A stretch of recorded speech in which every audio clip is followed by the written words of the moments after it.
Assalamualaikum warahmatullahi wabarakatuh.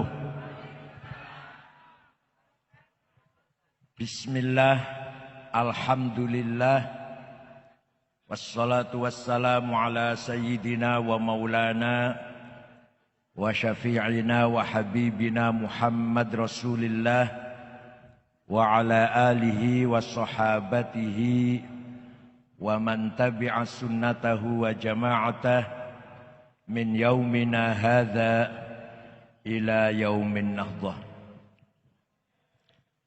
Hadaratil muhtaramin, sadatana al-ulama wal masyayikh, hadratil mukarram, Rais Syuriah, cabang Nahdlatul Ulama Kota Surabaya, Kiai Haji Mas Sulaiman, a'azzahullah, pimpinan MWCNU Kenjeran Bapak Abdul Muin, a'azzahullah, Badan Otonom terutama Fatayat NU yang masih muda-muda ya, sudah setengah tua tapi. Siapa ketuanya, namanya siapa? Haja Nuriana Atalallahu baqaaha. Para pejabat pemerintah yang hadir, sadati wa sayyidati, anisati, ashabi wa zumalai, abnai wa banati, ayyuhal hudur.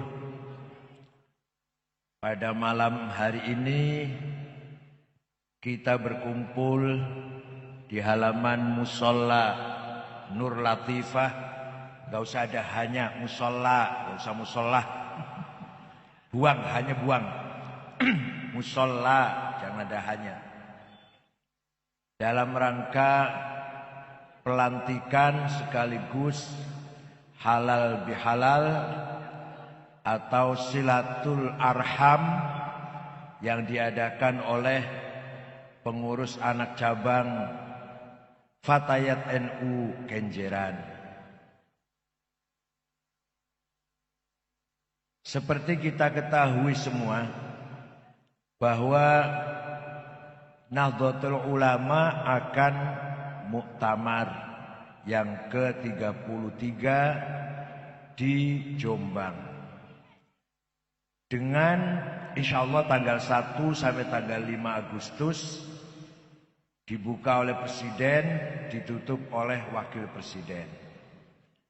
Dengan tema besar meneguhkan Islam Nusantara sebagai peradaban Indonesia dan dunia. Banyak orang atau ada orang yang salah paham. Dikira Islam Nusantara itu madhab baru atau aliran baru. Dalam kesempatan ini saya ingin menyampaikan bahwa istilah terminologi Islam Nusantara bukan madhab, bukan aliran. Hanya sebagai khosois, mumayyizat, tipologi, ciri khas umat Islam di Indonesia dan sekitarnya beda dengan umat Islam di negara-negara Arab Timur Tengah. Beda. Bukan beda dalam rukun iman, rukun Islam, bukan. Beda dalam metode dakwah, menyebarkan Islam di Nusantara ini. Para wali songo dengan menggunakan cara yang beda dengan cara para ulama menyebarkan Islam di negara-negara Arab. Di Nusantara, Indonesia dan sekitarnya, agama Islam tersebar dengan luas Walaupun sebelumnya sudah ada tapi sedikit. Paling-paling di Gresik, Surabaya, Cirebon, Banten, sedikit di pelabuhan saja. Sudah beratus-ratus tahun semenjak kunjungan Cheng Ho ke Jawa ini, sudah melihat ada beberapa orang Islam di pelabuhan-pelabuhan, pedagang-pedagang Islam. Tapi di pedalaman belum ada Islam. Semua masih Hindu-Buddha. Dengan kerajaan Majapahit, Pajajaran Jawa Barat, Sriwijaya, Sumatera Selatan. Pedalaman masih tetap Hindu. Paling-paling orang Islam sedikit di pelabuhan-pelabuhan pedagang-pedagang. Tapi begitu ada gerakan dari Aulia Ittis'ah, Wali Songo, hanya waktu 50 tahun. Dari tahun 1450 sampai 1500, agama Islam tersebar sampai ke dalam, sampai ke pedalaman, dan menyebabkan hilangnya kerajaan Majapahit, kerajaan Pajajaran, Majapahit Hindu, Pajajaran Buddha, dan kerajaan Sriwijaya Sumatera Selatan Hindu hilang selama 50 tahun, hanya 50 tahun. Dihilangkannya dengan apa? Bukan dengan dibom, bukan dengan diperangi, bukan dengan diberontak, tapi dengan pendekatan thaqafah, hadarah, budaya, peradaban, al-akhlaqul karimah, muamalah bil ma'ruf, muasyarah bil husna. Dengan pendekatan akhlak yang mulia, orang Jawa berbondong-bondong masuk Islam, meninggalkan kerajaan Hindu-Buddha. Hanya dengan para wali songo menunjukkan beliau-beliau akhlaknya mulia, jujur, tepat janji, tidak pernah bohong, amanah, bisa dipercaya. Masyarakat Jawa tertarik dengan akhlaknya para wali, sehingga orang Jawa rame-rame meninggalkan kerajaan Hindu, kerajaan Buddha. Apalagi para wali songo menyebarkan, mengajarkan Islam yang ijaliter, agama yang musawah, tidak membedakan satu orang dengan yang lain, satu suku dengan yang lain, satu kelompok dengan yang lain, sama. Agama Islam datang, Wali Songo datang mengajarkan bahwa manusia itu sama, tidak ada bedanya. Suku apa, Madura, Jawa, Sunda, Batak, Dayak, Ambon, Maluku, sama saja. Arab sama, orang Madura dan orang Arab sama, Cina, India sama. Yang membedakan adalah iman dan amal solehnya. Itu yang membedakan. Paham Bu ya? Paham Bu? Dengan ajaran pendekatan demikian, masyarakat Jawa rame-rame meninggalkan agama Hindu Buddha, masuk Islam, mengikuti Wali Songo. Kemudian tidak lama lahir kerajaan Demak, kerajaan Islam Raden Fatah. Rame-rame ikut Demak, masyarakat Jawa meninggalkan Majapahit. Dengan masyarakat Jawa meninggalkan Majapahit, bubarlah kerajaan Majapahit. Rajanya terakhir Brawijaya V mau tidak mau masuk Islam. Tapi malu kalau terang-terangan, maka dia mengucilkan diri, menyendiri di puncak Gunung Lawu, Karanganyar, Jawa Tengah, dekat Solo itu, sampai mati di situ. Bubarlah kerajaan Majapahit, muncul kerajaan Demak, tidak lama muncul kerajaan Cirebon, kerajaan Islam Banten, di mana-mana lahir kerajaan Islam. Selesailah riwayat kerajaan-kerajaan Hindu dan Buddha. Tidak diperangi, tidak dibom, tidak dipaksa, tidak diintimidasi. Ini yang kita maksud dengan Islam Nusantara.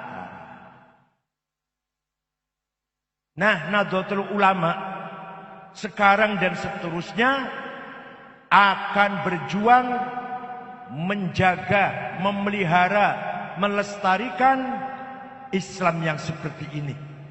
Bukan Islam yang keras, bukan Islam yang radikal, bukan Islam yang serem, menakutkan. Nah, Islam Ahlussunnah wal Jamaah, Nahdlatul Ulama akan tetap mempertahankan metode dakwah Islam yang ramah, toleran, tasamuh, moderat, tidak ekstrim kanan dan tidak ekstrim kiri. Hanya saja menjaga tawassut, menjaga sikap tengah membutuhkan ilmu, membutuhkan kecerdasan. Orang kalau ngambil jalan tengah pasti butuh cerdas. Ada orang bertengkar, suami istri bertengkar, sampean pengen nengan-nengain, harus cerdas. Kalau gak cerdas gagal. Ada RT dengan RT berantem, sampean badai menjadi penengah, mediator, mau menjadi penengah antara kelompok yang konflik, yang bertengkar, harus cerdas panjenengan. Kalau gak cerdas gak bisa jadi penengah. Paham ya? Begitu pula agama Islam yang memegang Ahlussunnah wal Jamaah prinsip tawassut, moderat, tengah-tengah, membutuhkan ilmu. Tidak mungkin kalau bodoh, nggak mungkin. Kalau ekstrim kanan nggak usah pinter, nggak apa-apa. Tinggal Allahu Akbar, pakai gamis, butuh ilmu betul? Butuh ilmu tidak? Nggak. Ekstrim kiri juga nggak butuh ilmu. Asal ngomong saja. Misalkan kawin sejenis itu boleh. Laki-laki dan laki-laki, perempuan dan perempuan kawin boleh. Itu udah kiri itu. Namanya liberal, namanya sekuler. Orang jangan dipaksa sholat, melanggar hak asasi manusia. Suara terbanyak suara Tuhan. Seumpama ada sepak bola lagi main, azan maghrib, panitianya mengumumkan, para pemirsa, ini tiba saatnya azan maghrib. Saya mau bertanya, apakah kita berhenti dulu sepak bola, sholat dulu, atau terus? Kira-kira paling banyak jawabnya gimana? Suara Tuhan. Menurut yang sekuler gitu, yang liberal, suara banyak adalah suara kebenaran, suara banyak itu. Yang sedikit salah, yang banyak itu benar. Ini namanya ekstrim kiri, yasariyin. Kalau Allahu Akbar tadi yaminiyin. Nah, kalau menjaga tengah harus berilmu. Harus apa, Bu? Maka panjenengan semuanya harus rajin ngaji. Tidak bisa kita Islam menjadi Islam moderat kalau tidak mengaji, kalau tidak belajar. Kiai-kiainya juga harus rajin menyampaikan ajaran Islam yang benar, supaya bisa mempertahankan sikap tawassut. Contoh, Imam Syafi'i, siapa, Bu? Imam Syafi'i itu nanti Syafi'i yang dagang bakso itu di perempatan. Bukan. Imam Syafi'i itu nama lengkapnya Abu Abdillah Muhammad bin Idris bin Abbas bin Uthman bin Syafi' bin Musayyab bin Ubaid bin Abdul Yazid. Itu nama lengkapnya. Supaya membedakan antara Pak Syafi'i yang tukang bakso di pojokan berikutnya. Imam Syafi'i itu lahir di kota Gaza, Palestina, yang sekarang sering diserang Israel dulu. Tahun 150 Hijriah. Wafatnya di kota Kairo, Mesir, Daerahnya namanya Fustot. Tahun 204 Hijriah. Jadi usianya hanya 54 tahun, masih tua saya, 62. Imam Syafi'i itu usianya 54 tahun. Imam Ghazali 55 tahun. Imam Nawawi 45 tahun.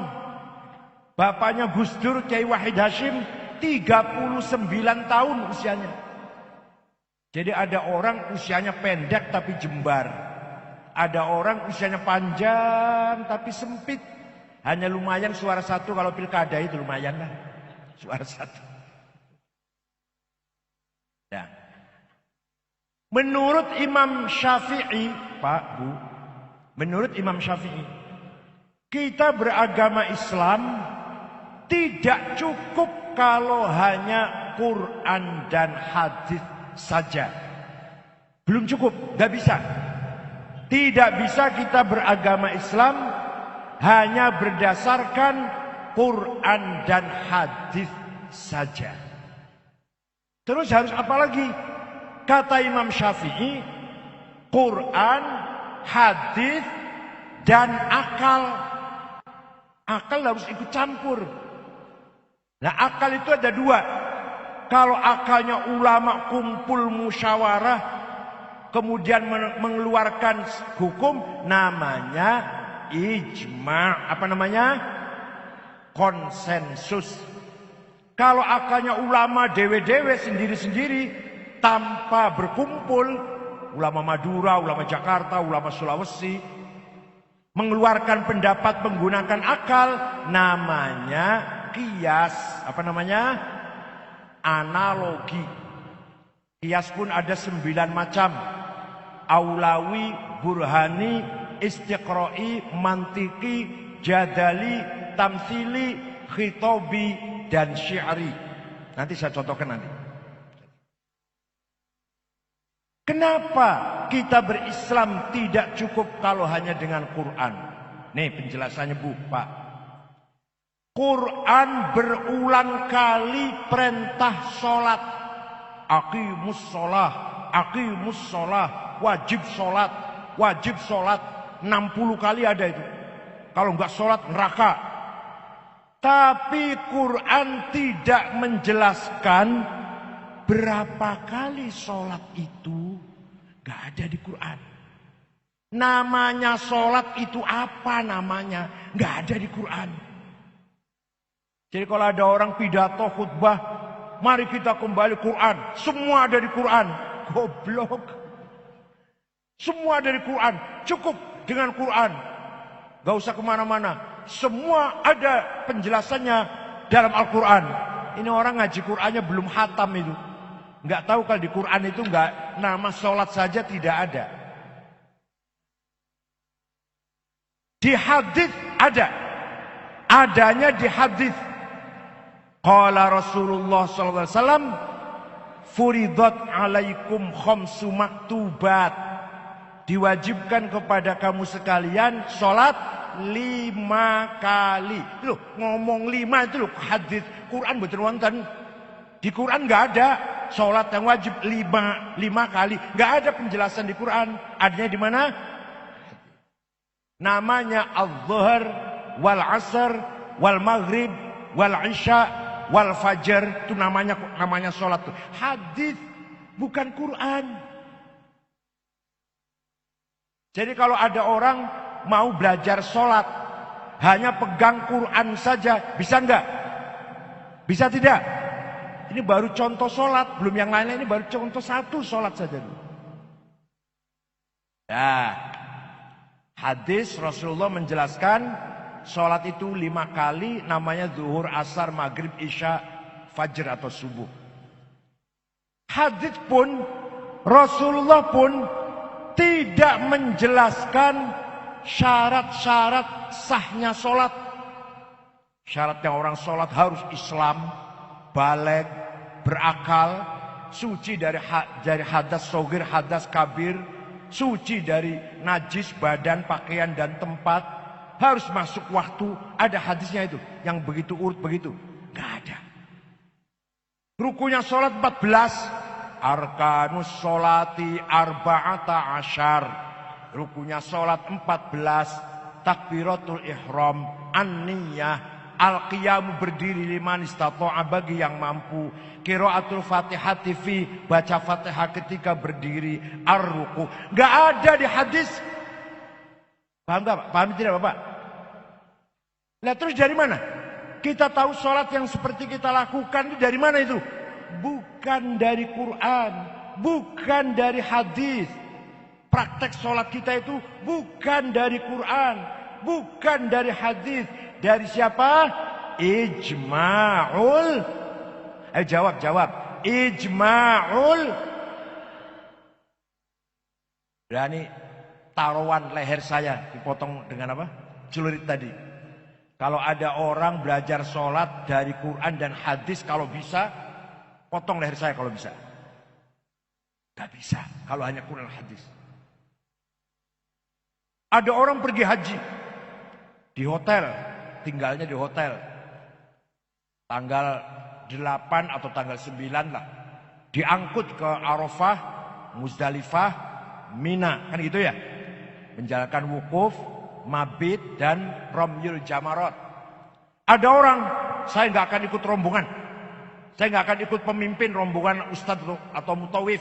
Nggak, saya mau cari sendiri Arafah, Muzdalifah, Mina. Carinya pakai apa Pak? Pakai Quran hadis. Tangan kanan pegang Quran, tangan kiri pegang hadis Bukhari Muslim. Mencari Arafah, Muzdalifah, Mina, dari hotel ke utara apa ke timur, ke selatan apa ke barat, berapa kilo, berapa jam. Kira-kira ada nggak di Bukhari Muslim atau di Quran? Ada nggak Arafah itu dari Mekah ke timur 28 kilo? Ada nggak di Quran begitu? Gak ada. Itu contoh yang jelas. Nggak akan ketemu Arafahnya kalau tidak ikut pemimpin rombongan atau ulama atau ustadz atau mutawif. Jadi menurut Imam Syafi'i, kita beragama Islam tidak mungkin kalau hanya Quran dan hadis. Tapi harus pakai ijma' dan qiyas. Itu tadi yang ijma' tadi. Tadi ijma'. Qiyas. Contoh qiyas. Quran melarang kita bentak-bentak ayah dan ibu. Ngomong kasar, bentak-bentak dua orang tua haram, dosa besar. Wala taqul lahuma uffi wala tanharhuma. Kamu jangan berucap kasar dan jangan bentak-bentak ayah dan ibu. Kalau gitu tempeleng aja ibu tuh ya. Gak ada. Di Quran tidak dilarang. Di Quran tidak ada larangan kamu jangan nempeleng orang tua. Gak ada itu. Yang ada kamu jangan kasar, ngomong kasar dan bentak-bentak. Kalau gitu ayah ibu tempeleng aja gitu. Jangan dibentak, tempeleng aja gitu. Lah, ini harus pakai qiyas. Namanya qiyas aulawi. Kalau bentak saja dosa besar. Kalau ngucap kasar dengan ayah ibu sudah haram, dosa besar. Lebih-lebih mukul atau nempeleng. Ini kata-kata lebih-lebih namanya qiyas aulawi. Apa? Ya, supaya pinter ngaji, supaya pulang nanti ada oleh-olehnya. Wala taqrabuz zina innahu kana fahishatan wa sa'a sabila. Kamu jangan mendekati zina karena zina itu perbuatan yang keji dan salah. Jangan apa tadi? Al-Quran larang apa? Jangan mendekati. Kalau zinanya boleh. Ini yang dilarang mendekati. Kalau zinanya boleh. Nah, kalau mendekati saja haram, apalagi lebih-lebih, more than, apalagi zinanya. Namanya qiyas apa tadi? Aulawi. Alhamdulillah, berarti sudah. Kedua qiyas burhani. Qiyas fakta. Fakta, bukti. Apa? Sabu-sabu, ekstasi, ganja, heroin, kokain, lem ban sepeda itu, lem ban sepeda. Ada nggak di Qurannya hukumnya itu? Kira-kira ada nggak Quran ada menjelaskan tidak hukumnya heroin? Quran jelaskan ada? Tidak. Hadis. Nah, harus pakai kias. Di Quran khomer haram. Khomer karena khomer itu memabokkan. Nah, ini ada barang sama-sama khomer, yaitu sama-sama memabokkan, maka haram seperti khomer. Kalau mau bahasa Arab begini, kalau mau bahasa Arab, hadza muskir, ini barang memabokkan, wa kullu muskirin khamrun, setiap yang memabokkan masuk dalam golongan khomer, wa kullu khamrin haram, semua khomer itu haram, fahadza, maka ini barang haram. Paham betul? Namanya kias apa? Burhani. Alhamdulillah. Cerdas-cerdas lah. Kadang-kadang saya kalau ceramah sulit menjelaskan tuh. Ini orang sarapannya apa sih ya? Rupanya ikan asin apa ya? Kalau Fatah di sini rupanya sarapannya keju, madu, telur ya. Makanya cerdas-cerdas. Jadi menurut Imam Syafi'i sekali lagi, ngelakoni agama Islam, mengerti agama Islam, tidak cukup kalau Quran dan hadis saja. Harus dengan akal. Nah, akal itu kalau akalnya ulama kumpul musyawarah namanya ijma. Kalau ulama sendiri-sendiri namanya qiyas. Ada yang ngomong, ada yang ceramah atau khutbah, kita tidak usah ikut Syafi'i. Ngomong juga Syafi'i saja, gak ada imam, gak ada syekh. Kita gak usah taklid Syafi'i. Langsung saja Quran dan hadis. Ada nggak yang ceramah gitu? Ada nggak? Sini saya tanyain. Hadis yang ente banggakan, hadis yang paling utama, hadisnya siapa? Imam Bukhari. Hadisnya paling sahih. Saya setuju mas. Hadis yang paling unggul hadisnya Imam Bukhari. Saya setuju. Tapi ente tahu tidak? Imam Bukhari itu yang hadisnya sahih itu muridnya Imam Syafi'i. Imam Syafi'i wafat tahun 204. Imam Bukhari wafat tahun 256. Imam Bukhari yang hadisnya sahih itu Syafi'iyul madhab. Madhabnya Syafi'i, taklid pada Imam Syafi'i, Imam Bukhari. Ente baru SAG Stain lah. Baru SAG, Sekolah Tinggi Agama Islam Swasta lah.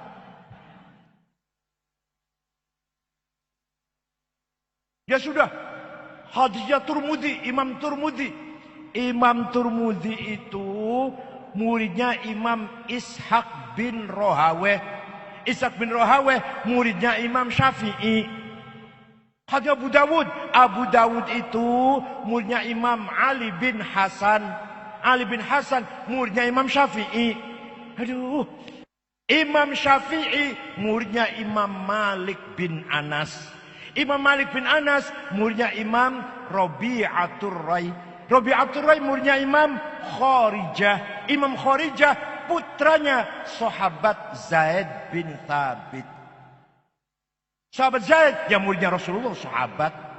Jadi kita ikut mazhab Syafi'i berarti ikut Rasul, nyambung. Paham betul? Alhamdulillah. Kita jadi orang NU, benar sudah, nggak salah, dah paling benar, jadi orang NU, yang lainnya salah semua. Benar. Bismillahirrahmanirrahim. Alhamdulillahirabbil alamin, hamdan katsiran thayyiban mubarakan fih. Allahumma shalli salatan kamilatan wa sallim salaman tamma ala sayyidina Muhammadin alladzi tanhallu bil qadwa tanfariju bil kurab وتقضى بالحوائج وتنال برغائب وحسن الخواتم واستسقى الغمام بوجه الكريم وعلى آله وصحبه في كل لمحة ونفس بعدد كل معلوم لك. اللهم إنا نسألك بأنك أنت الله لا إله إلا أنت الأحد الصمد الذي لم يلد ولم يولد ولم يكن له كفوا أحد بديع السماوات والأرض أن توفقنا وأولادنا بالأعمال الصالحة wa an tahfadhna wa iyyahum minal hammi wal gham wal marad was saqam wal balaya wal mihan wal fitan wa an taj'ala lana wa lahum farjan wa makhraja. Allahumma inna nas'aluka bimaqa'idil 'izzi min 'arsyik wa bimuntahar rahmati min kitabik wa bismikal a'la wa majdikal asna wa isyraqi nuri wajhikal ajallil ajla wa bifadlikal karim wa judikal amim wa bikalimatika tammati allati la yujawizuhunna baru wala fajir ya akramal akramin ya hasibu ya jalil an tusahhila umurana wa taqdiya hajatina wa tuballigha maqasidana min maqasidid dunya wal akhirah. Allahumma fir ummata sayyidina Muhammad, Allahumma arham ummata sayyidina Muhammad, Allahumma arzuq ummata sayyidina Muhammad, Allahumma farrij an ummati sayyidina Muhammad. Allahumma innahu laysa fis samawati dawarat wala fil ardi ghamarat wala fil jibali madarat wala fil bihari qatarat wala fil nufusi khatarat wala fil uyuni lahzat wala fil ashjari waraqat wala fil ajsami harakat illa wahya bika arifat walaka musyahidat wa alaika dalat wa fi mulkika mutahayyirat fabil qudratil lati sakharta biha ahlal ardi was samawat sakhir lana qulubal makhluqat wa atif qulubal alamina bi asriha alaina wa albisna qabulan bisalmahat. Rabbana khtim lana bil imani wal islam waj'al 'inda intihai ajalina min hadhihi dunya akhir kalamina kalimata la ilaha illallah. Rabbi yassir wa la tu'assir, Rabbi atmim lana bil khair, Rabbana atina fid dunya hasanah wa fil akhirati hasanah wa qina adzaban nar. Wa sallallahu ala sayyidina Muhammadin nabil ummi wa ala alihi washabbihi wasallam walhamdulillahi rabbil alamin. Al-Fatihah.